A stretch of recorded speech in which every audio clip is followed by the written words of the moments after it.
नमस्कार दोस्तों कुछ एक बातें सहज होती हैं और वो लागू होती हैं दोनों पर ही, इंसानों पर भी और अन्य जीवों पर भी।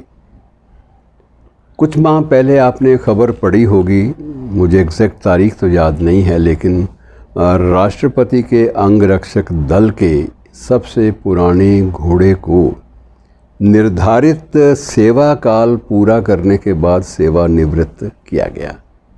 और ये सेवानिवृत्ति बिल्कुल उसी रूप में गरिमापूर्ण ढंग से हुई जैसे सेवानिवृत्ति किसी भी सरकारी कर्मी की या अधिकारी की होती है।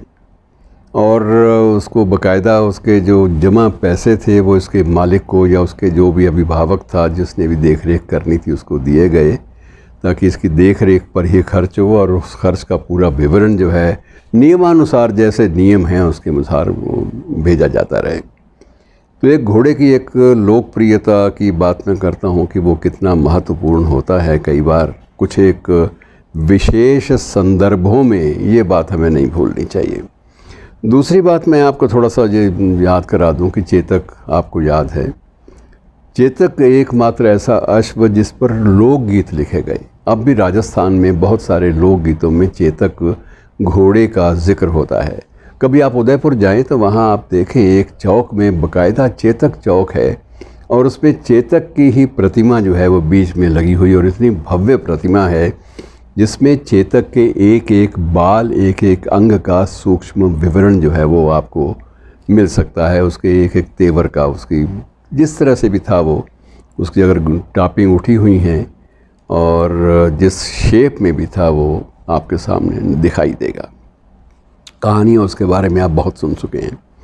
अब एक और अश्व जो चर्चा में उसको आना चाहिए था लेकिन इतना ज़्यादा आ नहीं पाया, और वह जो है अपना घोड़ा, उसका अश्व का नाम था अभ्रक।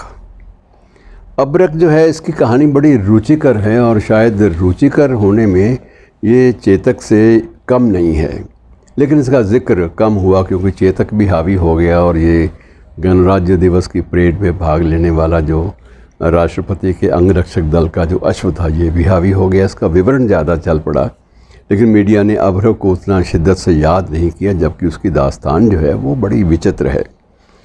और एक ये कहानी बड़ी पुरानी है। ये कहानी उस काल की है जब कुतुबुद्दीन ऐबक, इसने जब राजपूताना पर जमकर कहर बरपाया और वहाँ पर ये उदयपुर के ये एक राजकुंवर कर्ण सिंह को बंदी बनाकर लाहौर ले गया। इसी राजकुंवर कर्ण सिंह का ही जो घोड़ा था उसका नाम था अभ्रक, और कुतुबुद्दीन को वो घोड़ा बड़ा पसंद आया और वो कुतुबुद्दीन अभ्रक को भी साथ ले गया।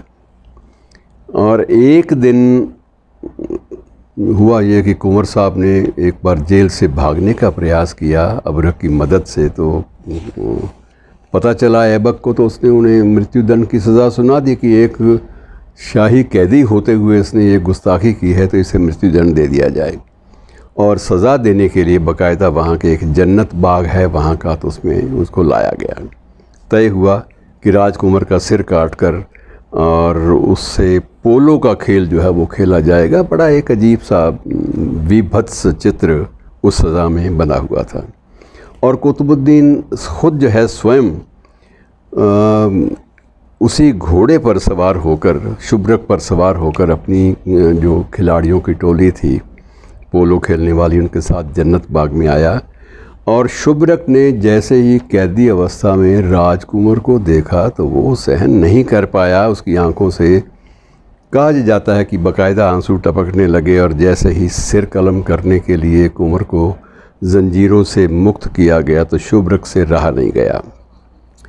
उसने उछलकर सबसे पहला काम तो ये किया, कुतुबुद्दीन को अपने जो छाती से अपने कुतुबुद्दीन को जो कि सवार था उस पर, उसको झिंझोड़ कर अपने बदन को उसको नीचे गिरा दिया और मजबूती से कुतुबुद्दीन ऐबक पर कई बार अपनी टांगों से किए और कुतुबुद्दीन के वहीं प्राण पखेरु उड़ गए।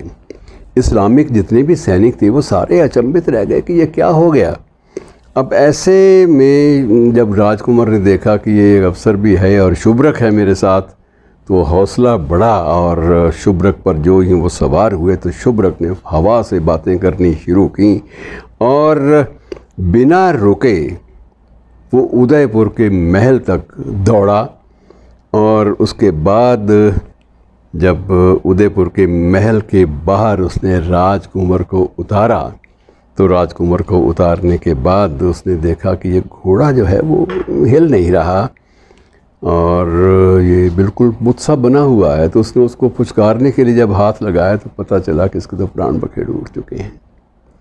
तो अबरक को उतनी शिद्दत से इस वीर संवेदनशील इस वीरता के प्रदर्शन के लिए उतना सम्मान नहीं मिला, लेकिन वह किसी भी सूरत में चेतक से पीछे नहीं था।